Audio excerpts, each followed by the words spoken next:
tiempo especial de estudio.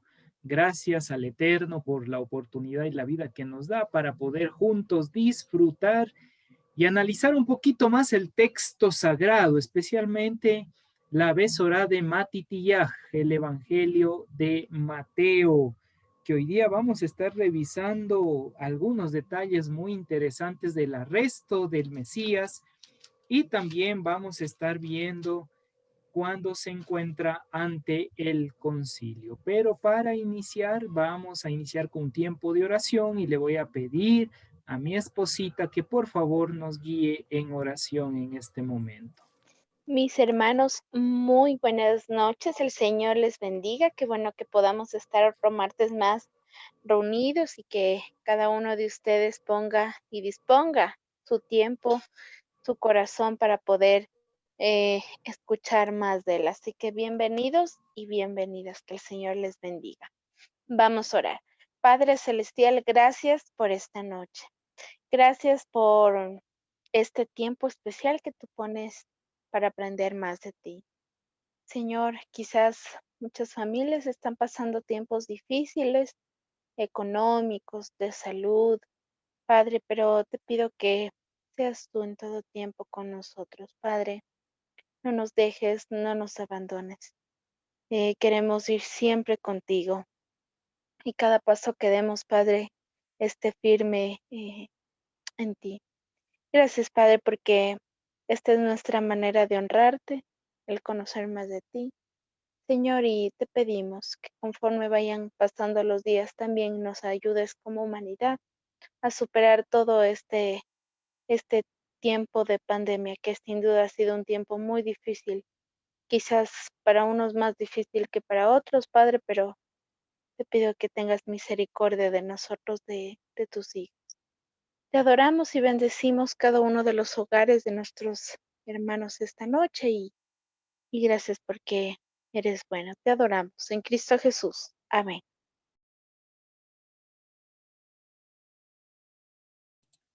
Amén, qué bendición. Muy bien, amada familia. Vamos a estar revisando el libro de Mateo. Así que abramos nuestras Biblias, abramos la Torá, la Biblia, la Tanakh, como dirían los Yehudim. En el libro de Mateo, capítulo 26, verso 47, y vamos a estar revisándole hasta el 68. Vamos a ver si hacemos ese avance. Un poquito recordando, hemos visto todo el proceso de la institución de la Cena del Señor. También hicimos un análisis de el anuncio de la negación de Pedro. Luego entramos a todo ese periodo tiempo de la oración del Mesías, que era un reto para nuestra vida, ese desafío para cada uno de nosotros al estar juntamente con el Mesías y con esa pregunta que retumbó en nuestros oídos, ¿no puedes velar una hora conmigo? Qué increíble todos esos procesos. Y cuando ya llegó todo, cuando ya pudieron abrir el entendimiento y descansar en el Mesías, entonces empezó el proceso que vendría a ser luego con la pasión y muerte del Mesías prometido. Muy bien, vamos al verso 47 con este preámbulo y vamos a revisar. Dice el 47, mientras todavía hablaba, ¿hablaba quién? En este caso el Mesías. Estaba hablando, estaba Yeshua conversando con sus discípulos.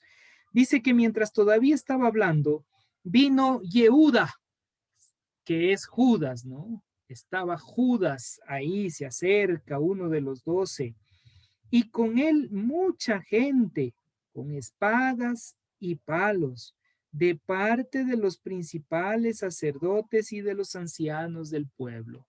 ¿Con quién viene? Con mucha gente. ¿Y quiénes promovieron a esa gente? Los principales sacerdotes. Y cuando hablamos de los principales sacerdotes son de línea saducea. ¿Sí? No son fariseos propiamente, sino son saduceos. Pero los líderes de los pueblos o los líderes que estaban, los ancianos en este ámbito, también algunos de ellos eran considerados como parte de los saduceos. Entonces, es como decir, tenían todo el Sanedrín, que era la reunión de los 70, ese grupo del Sanedrín, estaban conformados con esos principales sacerdotes y los líderes del pueblo que tenían esa directriz saducea. ¿Sí? Habían fariseos, sí, también habían fariseos, pero en este texto no nos dice que estaban fariseos en el proceso, solo está diciendo los principales sacerdotes y los ancianos del pueblo. Entonces ahí ya podemos usted y yo tener una idea general que llegan a atraparlo al Mesías prometido, llegan a atraparlo a Yeshua, quienes propiamente o en su mayoría los saduceos. ¿Y por qué los saduceos? Recordemos el contexto histórico.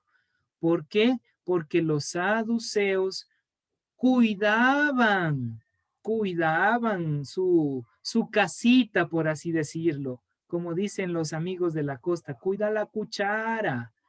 Entonces, ahí estaban cuidando lo suyo.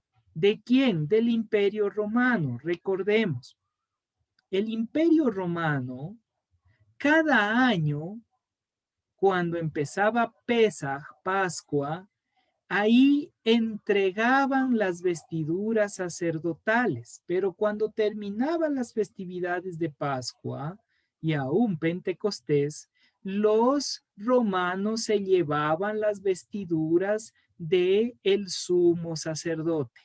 ¿Por qué? Porque decían que el sumo sacerdote, al tener las vestiduras, en cualquier momento podía convocar a todo el pueblo y se levantaban contra los romanos, había revueltas y el César se podía enojar con los procónsules. En este caso, quien tenía todo guardado era Poncio Pilato en ese periodo tiempo de Jesús. Interesante, interesante este dato histórico, ¿no? ¿Por qué? Porque eso nos muestra que el Imperio Romano, en este caso dirigido por Poncio Pilato, quería guardar la paz, porque era el procónsul, era el que cuidaba. Si el emperador se enteraba que habían revueltas, se levantaban grupos, inmediatamente o les quitaban a los procónsules, en este caso le quitaban a Poncio Pilato, o los mataban. Esa era la peor consecuencia, ¿no? Pero tenía esas dos opciones.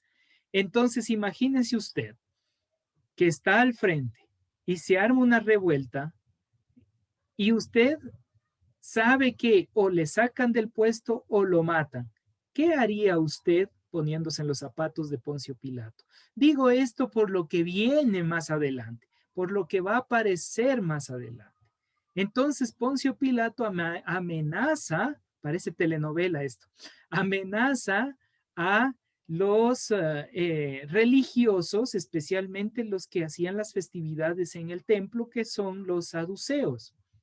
Y los saduceos, bajo esa amenaza, cualquier persona que el grupo le autoproclamaba Mesías, tuki tuki lulú, les mandaban a matar, ¿sí? Entonces eso es, en el libro de Hechos usted puede revisar cuando está haciendo la defensa el maestro de Pablo, el momento que realiza la defensa, él como tal va a decir, apareció uno llamado Teudas, quien era considerado el Mesías. Mataron a Teudas y todos se dispersaron. Después se levantó otro y así da tres personajes, ¿verdad?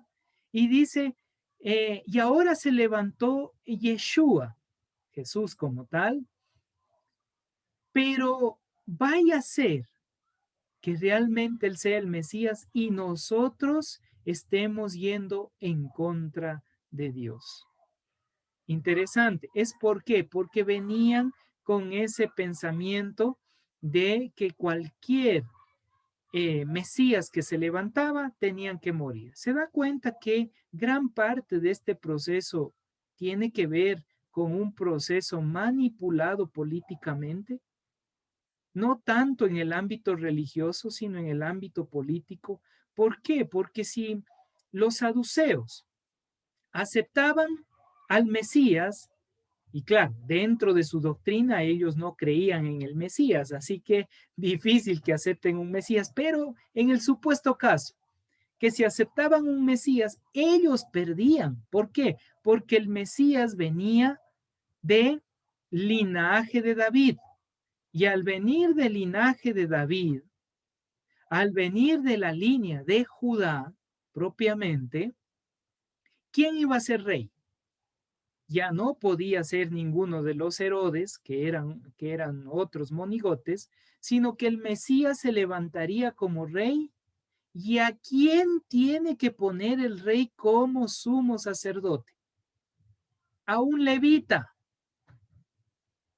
Y los saduceos, el sumo sacerdote en ese tiempo no era de línea levita, aunque decían que era de línea de Sadoc, pero no eran. ¿Se da cuenta la gran confusión que había ese tiempo?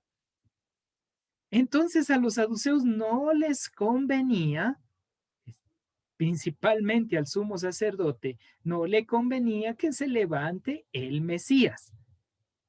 Entonces decía, viene el Mesías, se pone como rey, busca a los levitas y nos mata a todos nosotros. Entonces, antes que se levante un Mesías, atácale a él.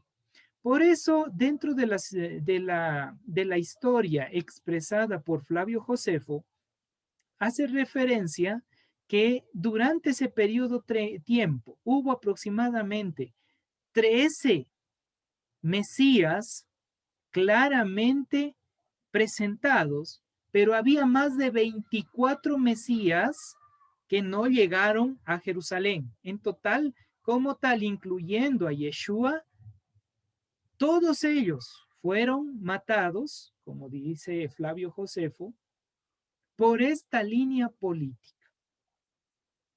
Oiga, qué interesante. Entonces no era un proceso religioso lo que va a suceder a continuación.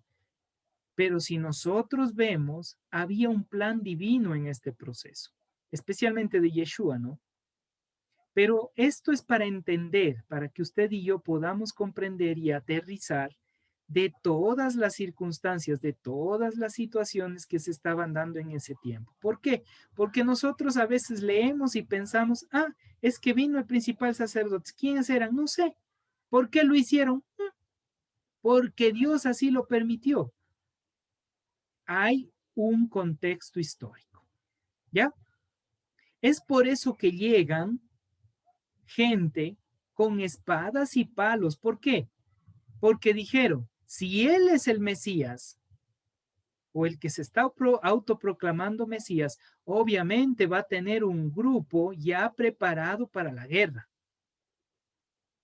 Entonces, si nosotros nos vamos desprotegidos, sin nada, y él se levanta, sácate con nosotros. Nos mató a todos. Entonces hay que ir bien preparado. Por eso dice que mientras hablaba el Mesías, vino Judas, uno de los 12, y con él mucha gente con espadas. Ojo, ahí clarito dice, con espadas. O sea, ya la intención de los sumos sacerdotes y de los ancianos del pueblo eran matar a el Mesías. No les convenía a ellos tener un Mesías, por lo que ya hemos explicado. ¿Se da cuenta el texto cómo nos va dando luces en medio de ello? Entonces dice, y el que le entregaba le había dado una señal diciendo, al que yo besare, ese es, prendedle, atrapadlo. Ahora, ¿por qué era necesario que le dé un beso en la mejilla? ¿Acaso no era suco, ojos azules, pelo verde, como dice un amigo, el Mesías? No, eso es solo por Hollywood. En Hollywood usted le ve ahí todo blanquito, con el cabello castaño claro, ojos verdes, incluso azulados, con una voz así muy pacífica. Venga, vengan acá. Ustedes saben lo que nos ha dicho. No, no, no va en esa línea. Eso es lo que nos enseñó Hollywood.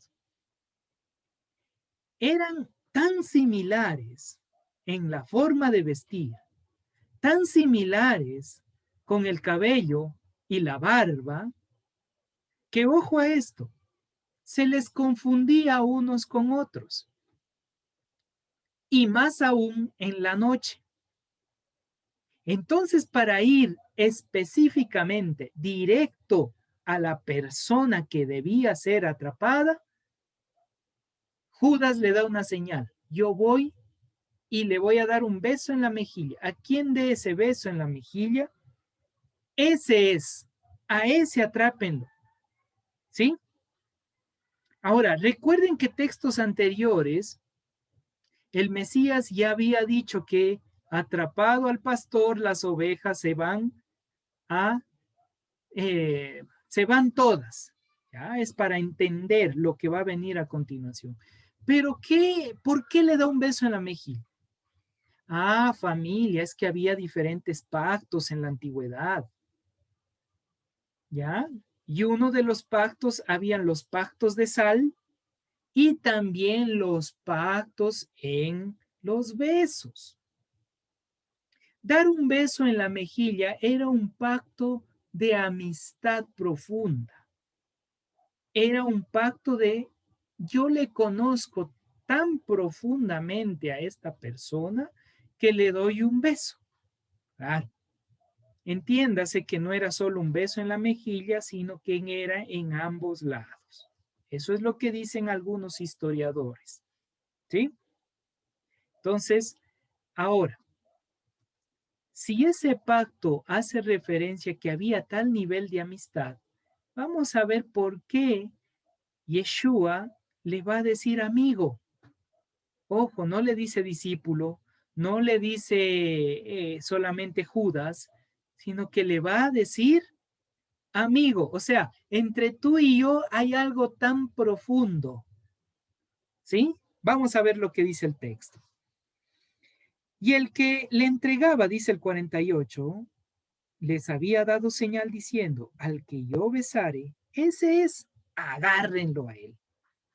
Y enseguida se acercó a Yeshua y dijo, salve maestro, miren cómo le saluda, salve rabí, ¿sí? Le está llevando a un nivel muy alto, muy especial. No es un simple saludo, ¿sí? Sino que le está dando un saludo. Claro, aquí le ponen salve, tomando el término en latín. Sin embargo, cuando nosotros entendemos en arameo, significa mi maestro. O sea, con esa honra tan profunda, mi maestro. Oiga, pero qué interesante. Cuando le dice salve, maestro, le está diciendo, tú eres mi maestro. Y al decirle, tú eres mi maestro, ahí es cuando yo me pregunto, ¿no le daría remordimiento al utilizar esta palabra que era tan profunda en el arameo? ¿No le tocó su interior, su vida profunda, que estaba en ese momento entregándole, traicionándole por 30 monedas de plata, por 30 piezas, entregándole en ese momento? Uno se pone a pensar y podría decir, qué loco que era Judas. Pero como habíamos dicho la semana pasada, probablemente cuando hablamos acerca de Judas en el capítulo 26, verso 14 al 16, probablemente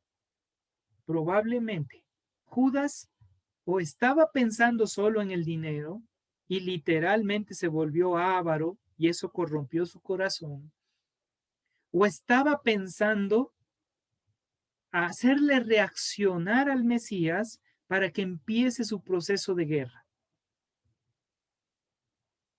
Con exactitud no podríamos decirlo, aunque está el texto del Evangelio de Juan, en donde dice que Judas hablaba todas esas cosas acerca del dinero porque él era ladrón y metía la mano en la bolsa de dinero por ser el tesorero.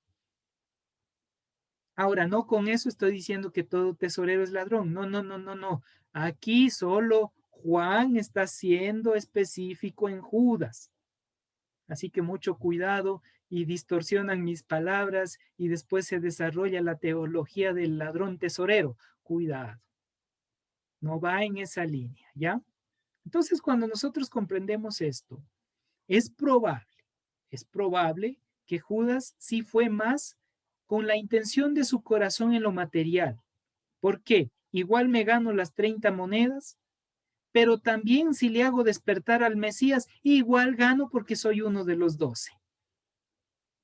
Entonces, en el pensamiento de Judas todo era ganar, ¿se da cuenta? En el contexto de él. Pero ahí es cuando él se equivoca, porque no se da cuenta que los pensamientos de él no eran los pensamientos de Dios. Los caminos de él no eran los caminos de Dios. Y ahí hay algo para reflexionar, familia, porque a veces nosotros estamos tan confiados que este debe ser la voluntad de Dios, este sí, esto es, por aquí es, y después nos damos horrendo golpe. Tengamos sabiduría, pidamos dirección a nuestro Dios Todopoderoso, que nos guíe y nos muestre el camino para no cometer esos errores. A pesar de eso, Él le da el beso y miren el 50 lo que dice. Para aquellos que están ingresando en este momento, estamos leyendo el libro de Mateo capítulo 26, estamos en el verso 50. Y Yeshua le dijo, amigo, esto cuando yo lo leí me desarmó, porque digo, qué increíble el Mesías, la enseñanza que me acaba de dar. Judas traicionándole.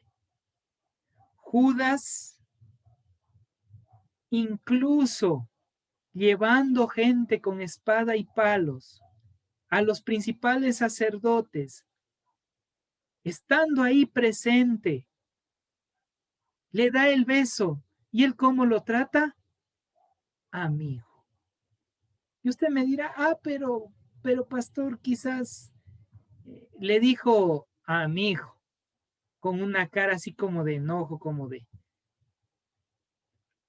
Les digo no. ¿Por qué? Veamos el Evangelio de Juan, capítulo 15, 12 al 17. Juan 15. Solo para entender el contexto de amigo. Veamos el Evangelio de Juan. Juan capítulo 15, versículo desde el 12. Miren lo que dice el texto. Este es mi mandamiento, que os améis los unos a los otros, como yo os he amado. Nadie tiene mayor amor que este, que uno ponga su vida por sus amigos. Ah, está poniendo la vida por los amigos. Vosotros sois ¿qué? Mis amigos, si hacéis lo que yo os mando. Ya no os llamaré siervos, porque el siervo no sabe lo que hace su señor, pero os he llamado amigos, porque todas las cosas que oí de mi Padre os las he dado a conocer. No me elegisteis vosotros a mí, sino que yo os elegí a vosotros. Yo os he puesto para que vayáis y llevéis fruto, y vuestro fruto permanezca, para que todo lo que pidáis al Padre en mi nombre, Él os lo dé. Esto os mando, que os améis los unos a los otros. ¿Qué le dijo con todo esto? A ratos digo, Judas no entendió. Judas no comprendió todo esto. No se dio cuenta de esto. O quizás él dijo, le estoy dando una ayudadita. Por eso tengo esas dos ideas en mi mente. O se corrompió tanto por el dinero, o pensó que de esta manera él estaba dando una manito al Mesías para que reaccione. Pero ¿cómo lo trata el Mesías después de que llega, le da el beso, que es un pacto de esa parte profunda, de un pacto profundo, de conocerse profundamente? ¿Y cómo le dice Yeshua? Amigo. No hay amor más grande que este, familia. ¿Se da cuenta? No hay amor más grande.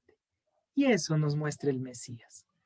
Familia, no seamos negativos ni ataquemos a nuestro prójimo.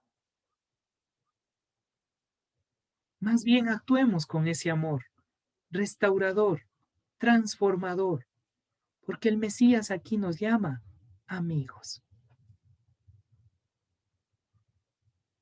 Yo no diría, pero yo no actué como Judas. Muchas veces cuando nosotros negamos de él o no cumplimos sus mandamientos, lo estamos negando. Y estamos ahí traicionándole, hoy día con Dios y mañana con el mundo, disfrutando las cosas de este mundo sin ponerle en primer lugar a nuestro eterno Dios. También actuamos de esa manera. Por eso debemos reaccionar y hacer cambios en nuestro estilo de vida y en nuestro comportamiento. Y Yeshua le dijo, amigo, miren la pregunta. Esa pregunta es para que haga un boom en nuestros oídos. ¿A qué vienes? Es como decir, ¿y cuál es tu propósito? ¿Por qué el beso? Cuéntame. Tú ya sabes que yo voy a dar la vida porque es necesario que yo dé la vida. Pero ¿para qué vienes tú? ¿Para entregarme? ¿Cuál es tu propósito en todo esto? Y es una pregunta muy interesante. Cuando nosotros llegamos y nos encontramos ante el Mesías, nos encontramos ante Dios, que Él nos haga esa pregunta, ¿a qué vienes? ¿Qué le responde usted? ¿A qué vienes? ¿Para qué vienes acá? ¿Cuál es el propósito? ¿Cuál es el propósito que me busques cada mañana? Que te cuide. Eso ya está implícito. ¿Cuál es el propósito que tú oras cada mañana? Buscas mi presencia. De que te dé salud, sanidad. Como dirían algunos, riqueza y amor. Eso es implícito. ¿Qué es lo que realmente nos lleva a buscar la presencia del Señor? Esa pregunta es muy interesante. ¿A qué vienes? ¿A qué vienes? Y hay que hacernos esa pregunta constantemente. ¿A qué vengo? Incluso cuando llegamos al servicio, al tiempo de adoración, claro, ahora por Zoom desde la casita, pero esa pregunta, ¿a qué vienes? Interesante, ¿no? En las mañanas en la oración, ¿a qué vienes? En las tardes, ¿a qué vienes?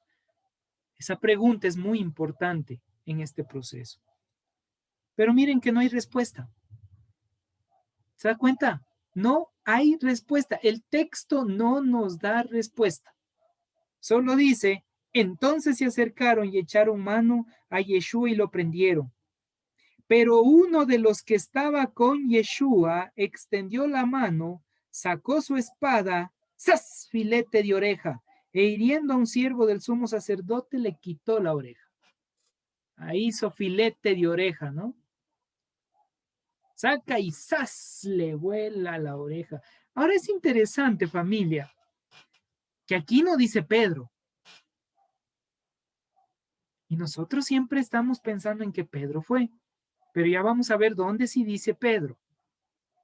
Libro de Marcos Tampoco dice Pedro. Libro de Lucas, tampoco dice Pedro. Solo dice que uno apareció y ¡zas! Filete de oreja. ¿Y quién es el único que dice que fue Pedro? Y es muy enfático y claro al decirlo, es Juan. En Juan capítulo 18, verso 10. Ahí lo deja así, pero clarito. Dice que Pedro saca la espada y ¡sui! Familia. Andaban con el Mesías. ¿Por qué Pedro tenía que andar con una espada?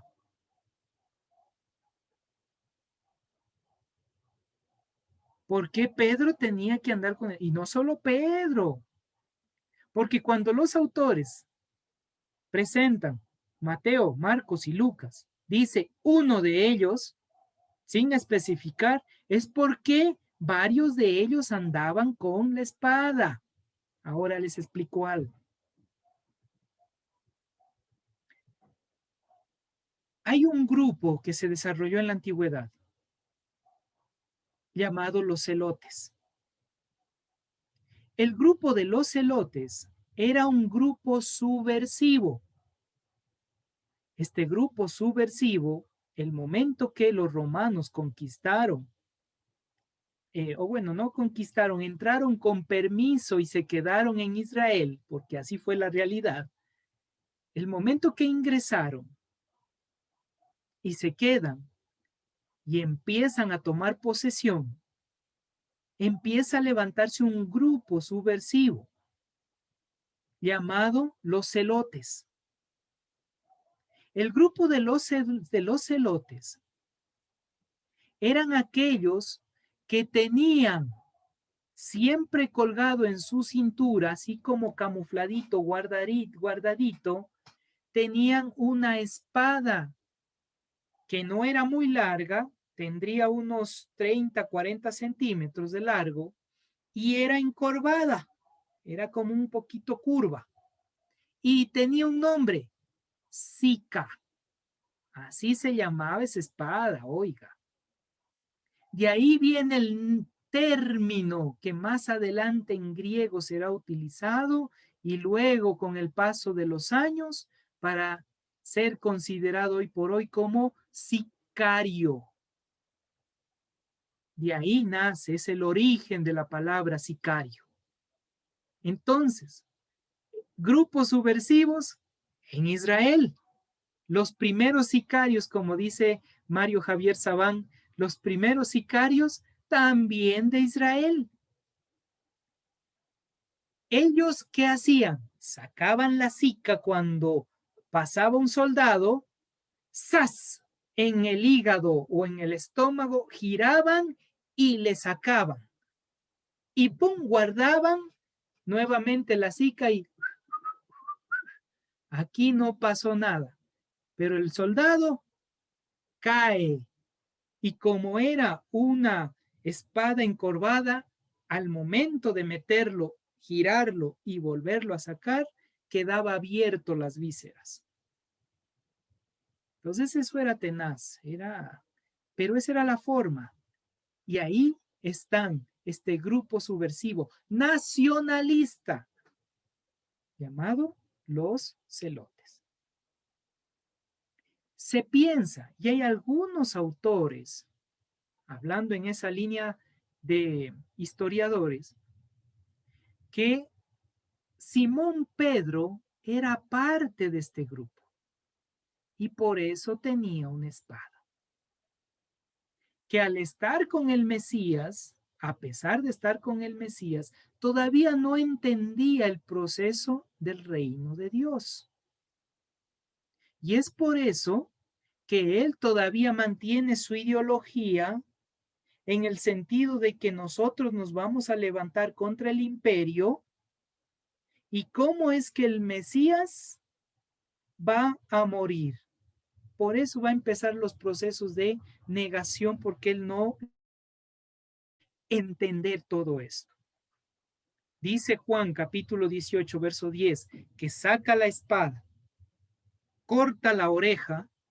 La ventaja fue la oreja porque si le metía en el vientre, ya no había Algunos historiadores es interesante que conectan a este que fue cortado la oreja con Juan Marcos o Malkov, conocido, que más adelante va a ser uno de los seguidores del Mesías.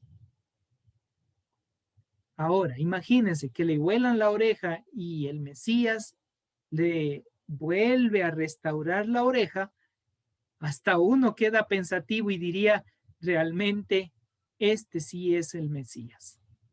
Sí, es para pensarlo también. Por eso dice el texto.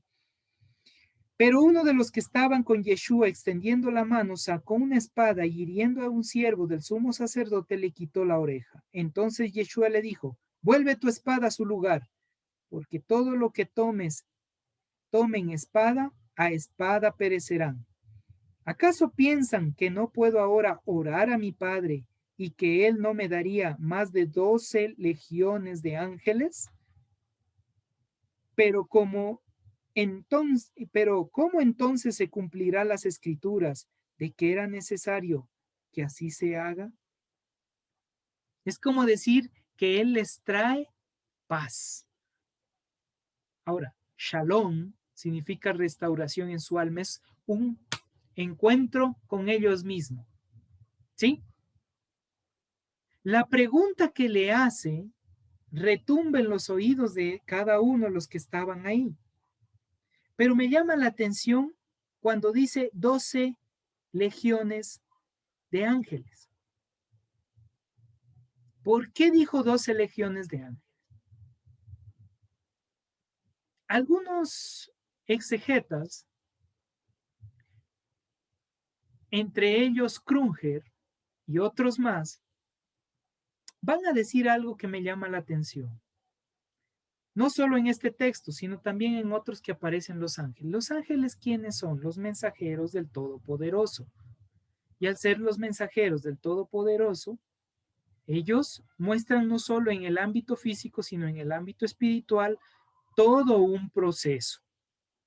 Pero al utilizar el número 12, cuando hace referencia aquí, 12 legiones. Legión es 1000, ¿sí? Por si acaso. Una legión de soldados. Entonces diría 12 legiones. El número 12, ¿cuántos discípulos tenía el Mesías? 12. ¿Qué le está diciendo? ¡Ey, ey, ey, ey! Atiendan. Pilas con esto, les dice. Ustedes son 12, mis discípulos. Pero si lloro al Padre, vendrían 12 legiones. Una legión por cada uno de ustedes. Así que no se vengan a hacer que ustedes son los mero machín aquí. No vengan a pasarse diciendo yo soy el mero mero. ¿Se da cuenta? Fue una bofetada al que sacó la espada y le cortó la oreja. Como diciendo, ey, ey, ey, ey. Tú vas a matar a espada vas a morir.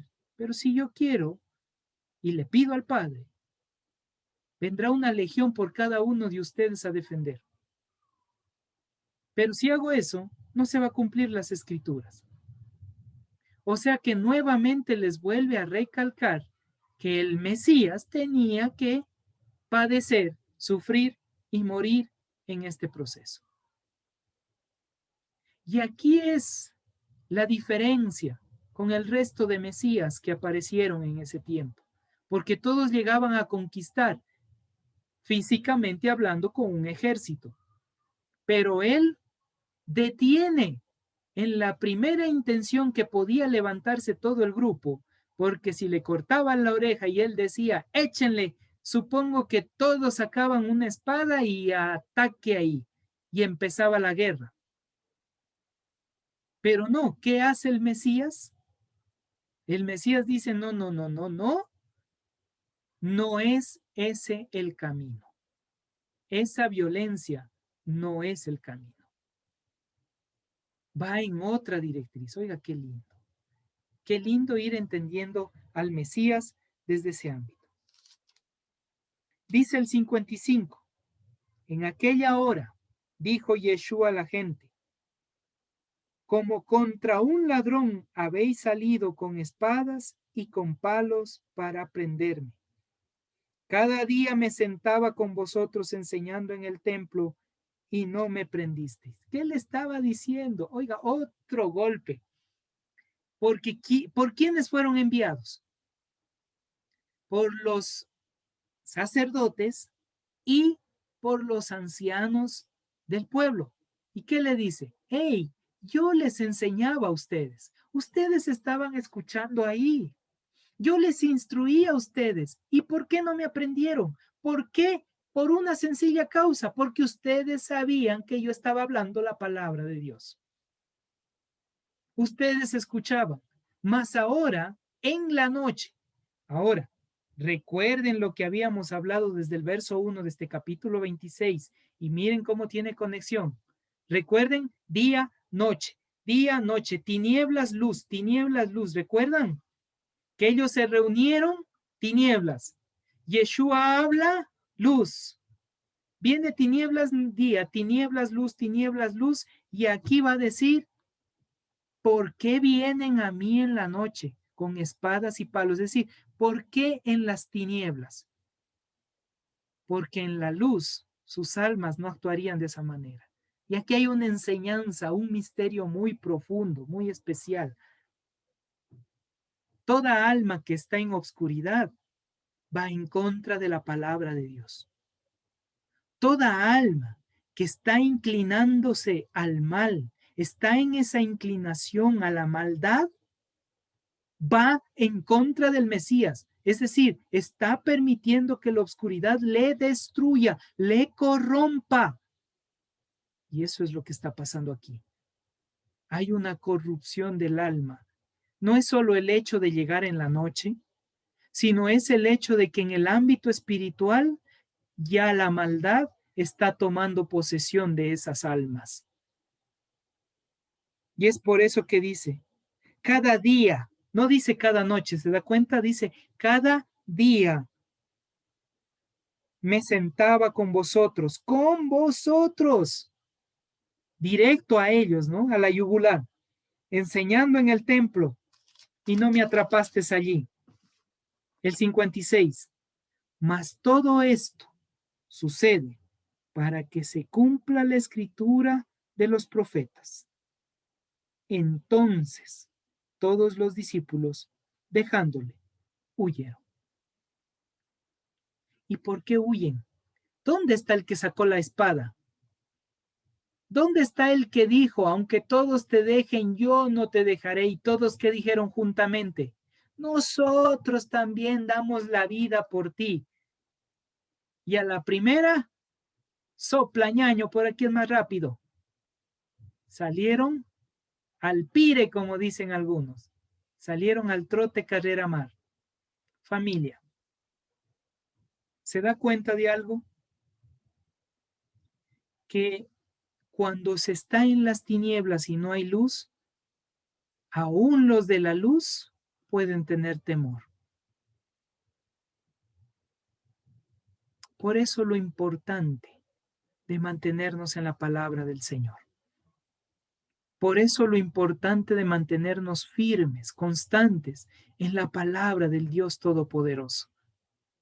Porque cuando vengan esos momentos de oscuridad, no salir al pire, al trote, no salir trote carrera mar, como dicen los militares, sino mantenernos firmes en nuestro Dios Todopoderoso.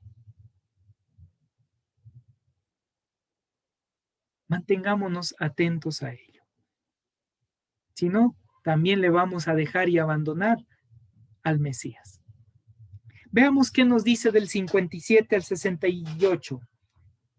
Dice el texto, los que lo prendieron a Yeshua le llevaron al sumo sacerdote. ¿Quién era el sumo sacerdote? Gadol Cohen, Caifás. ¿Y Caifás qué es? Saduceo. ¿Sí? Entonces, está el sumo sacerdote Caifás, donde estaban reunidos los escribas y los ancianos. Ya vemos quiénes estaban reunidos ahí en ese grupito. Estaban los saduceos, los escribas y los ancianos del pueblo. ¿Sí? Ahí estaban, que los ancianos del pueblo eran parte de los saduceos, los escribas parte de los saduceos, para ir entendiendo. ¿Por qué? Porque los escribas eran los que iban escribiendo o copiando los textos sagrados en arameo. Y recuerden, el hebreo como tal había sido aramenizado con Esdras y Nehemías. Y a partir de ahí se mantuvo con el desarrollo del arameo y tenían las copias en arameo. Sin embargo, ese hebreo arameizado era exclusivo del templo, de los escribas del templo. Ahí aparecen los escribas que su trabajo era copiar esos textos en el hebreo arameizado, pero también escribían en arameo, la lengua que estaban desarrollando en ese tiempo. Entonces hay dos escritos, el arameo común y el hebreo arameizado, que era el que estaba en el templo y es lo que hoy por hoy se tiene, incluso porque ahí aparecen aquellos que le pusieron los puntitos al hebreo, ¿sí? Y ellos como tal estaban dentro de este grupo de los escribas.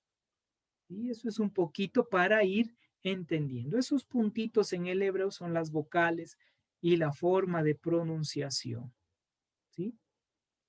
Para entender en sí a los masoretas, ¿sí? Que es el escrito masoreta. Bueno, eso lo explicaremos en otro momento. Ahora, volvamos al texto. Ellos estaban reunidos, pero miren que el 58, como que Pedro dice, no, no, no, salió al pire, salió al trote, pero dijo, hey, yo voy a regresar. Yo voy a retornar, no me voy a quedar. Yo le prometí, qué vergüenza con el resto. No, no, no, no. Yo voy a volver. Y dice, mas Pedro le seguía de lejos hasta el patio del sumo sacerdote. Y entrando se sentó con los alguaciles para ver el fin. Qué interesante, ¿no? Veamos de nuevo esto. Este texto es muy interesante y veamos el contexto. Según Juan, el Evangelio de Juan, dice que Juan era como conocido ahí en ese lugar, porque él le permite ingresar a Pedro. Eso es lo que dicen algunos historiadores y es lo que presenta. Pedro logra ingresar al patio del sumo sacerdote. Hay algunos que dicen que Juan llegó a un nivel de conocimiento tan alto y era muy reconocido que tenía ciertas relaciones también con el sumo sacerdote más adelante. Es muy interesante saber la historia de cada uno de ellos, o por lo menos lo que nos han dejado los historiadores, como para tener una idea un poquito más amplia de ello. Ahora bien, dice que Pedro le seguía de lejos, entra al patio del sumo sacerdote y entrando se sienta con los alguaciles. ¿Quiénes son los alguaciles? Son aquellos que están preparándose para crear o desarrollar la defensa o el ataque, por así decirlo, en contra del acusado. El alguacil tiene que ver como aquel que dice, yo estuve ahí presente, yo vi la situación y esto pasó. Son como los testigos oculares o los testigos en el proceso de la demanda que se está haciendo. Ahora bien, él se sienta ahí, pero dice algo, añade algo Mateo, para ver el fin, es decir, hasta dónde llega este proceso. Porque había una confianza, como él no se autoproclamó el Mesías públicamente, sino que los discípulos, y solamente a los discípulos le había dicho y otros le decían que él era el Mesías, el momento de acusarle delante del sumo sacerdote, él podía haber guardado silencio Y como él nunca dijo yo soy el Mesías, podía salir libre en ese ámbito. Entonces hay una causalidad y por eso dice hasta ver el fin. ¿Ya? Entonces, ahí es cuando entendemos estos detalles. Y dice que, y los principales sacerdotes y los ancianos y todo el concilio buscaba falso testimonio contra Yeshua para entregarle a la muerte. O sea, ya no estaban solamente pensando en darle un escarmiento, sino era directamente matémoslo. Este es el Mesías, matemos. ¿Se da cuenta ya a qué nivel llegó esto? Ya el hecho es, hay que matarlo. Pero ¿quiénes están? Los principales sacerdotes, los ancianos y todo el concilio. ¡Ey! Se reunió el Sanedrín. Ahí aparece el Sanedrín ya. Pero aquí hay un autor, se me fue el nombre ahorita, que habla sobre el juicio del Mesías. Hay un autor, el juicio del Mesías. Se me fue el nombre de este autor. Pero él dice que fue uno de los juicios más corruptos que se dio, empezando desde la forma de atraparlo. Que queda esto escrito dentro de los anales de la historia como uno de los juicios más corruptos.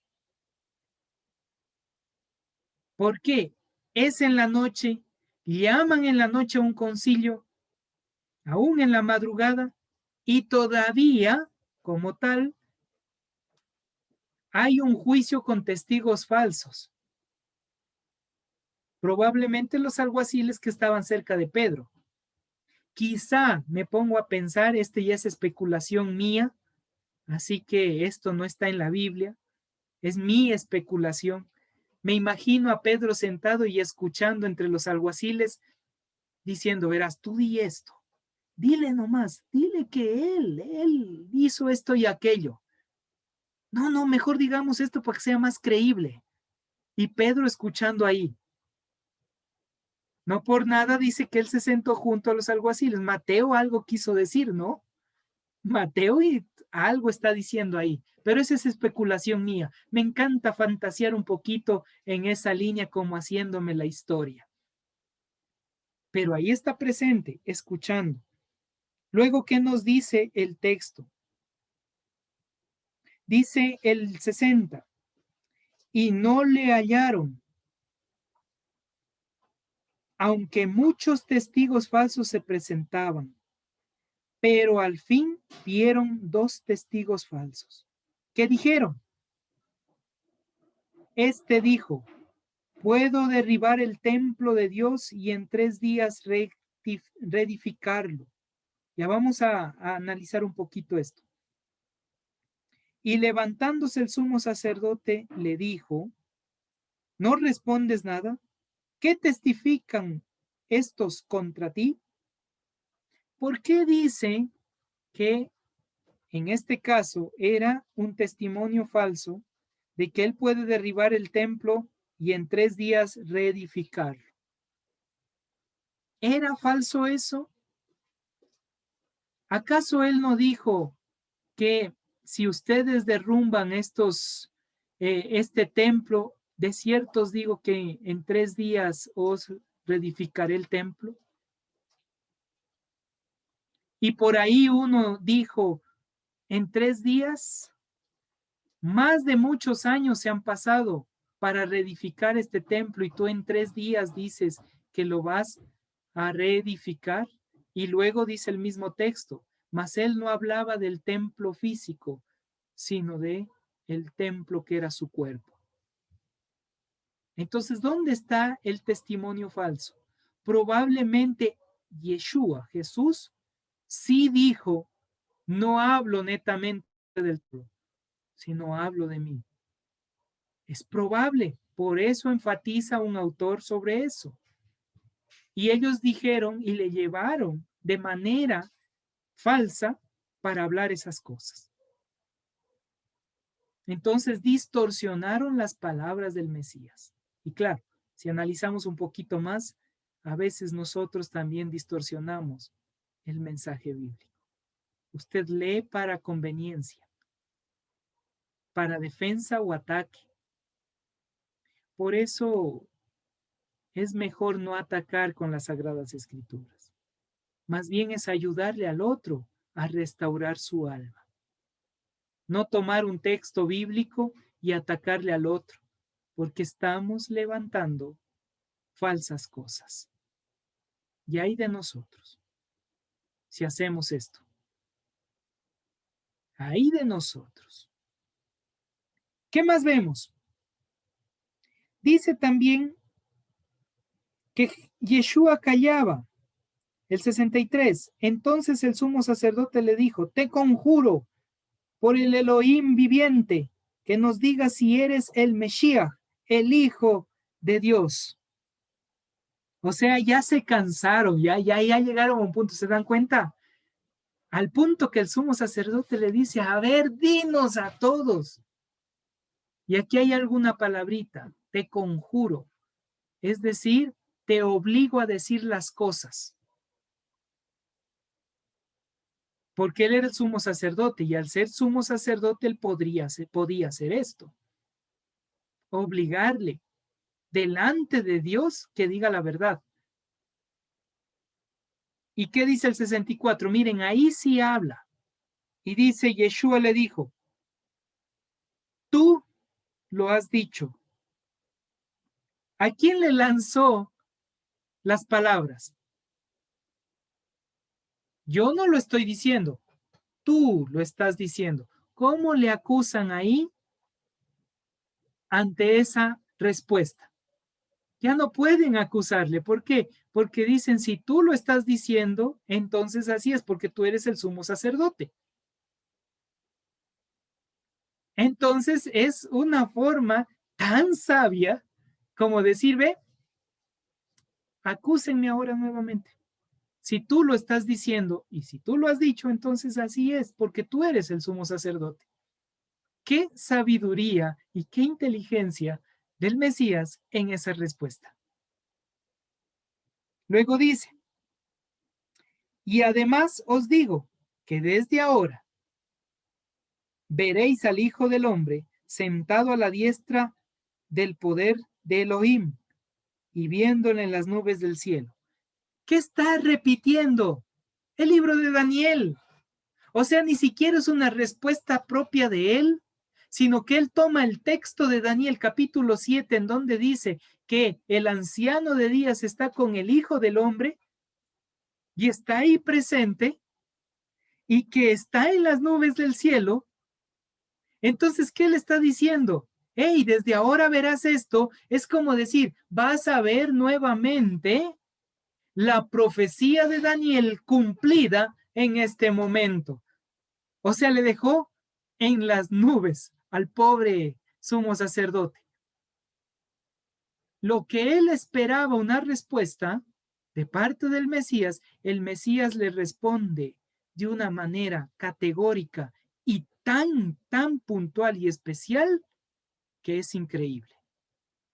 Porque le está diciendo, tú lo has dicho, yo no lo dije, y además ahora van a ver lo que se cumple la profecía de Daniel. Qué increíble, ¿no? Esa es la sabiduría del Mesías. Responder sabiamente usando la palabra de Dios. Y a veces nosotros respondemos usando nuestra sabiduría, todo enojados, destruyendo al otro. Seamos sabios, incluso al conocer la palabra del Señor. 65. Entonces el sumo sacerdote rasgó sus vestiduras diciendo, ha blasfemado. ¿Se da cuenta el enojo, la ira que llegó el sumo sacerdote? ¿Qué le está diciendo? Ha blasfemado. Y uno dice, ¿y dónde blasfemó? Si uno revisa el texto, no hay blasfemia. Solo él está repitiendo lo que Daniel ya presentó. ¿En qué momento hay blasfemia? No hay blasfemia. Has blasfemado. ¿Qué más necesidad tenemos de testigos? He aquí ahora mismo habéis oído su blasfemia. ¿Qué os parece? Y respondiendo ellos dijeron, es reo de muerte. La turba se dejó llevar por las palabras del sumo sacerdote. Y les digo, mucha de la gente ni siquiera entendió lo que estaba pasando, ni siquiera entendió la respuesta del Mesías, pero como el sumo sacerdote dijo, es blasfemia, Raimundo y todo el mundo y Ernesto y todo el resto dijeron verdades. Entonces, ¿qué hay que hacer con alguien que blasfema? Hay que matarlo. Ahí el sumo sacerdote, por eso hemos hablado que este autor, se me fue el nombre, ya voy a buscarlo nuevamente, cuando él dice, es netamente uno de los juicios más corruptos que existió en el tiempo antiguo en Israel. Porque el sumo sacerdote pone palabras en el Mesías y dice que es blasfemo y le apedrean, o bueno, esa era la idea, le matan por esa causa. Dijeron, él tiene que morir. Punto. ¿Se dan cuenta los engaños hasta dónde llega? Qué increíble. Y de ahí dice, 67, entonces le escupieron en el rostro y le dijeron, y le dieron de puñetazos, y otros le abofeteaban, diciendo, profetízanos, Cristo, ¿quién es el que te golpeó? Claro, ahí dice Mesías, ¿no? Profetízanos, Mesías. ¿Quién te golpeó? Empiezan los procesos de burla, empiezan los procesos de dolor.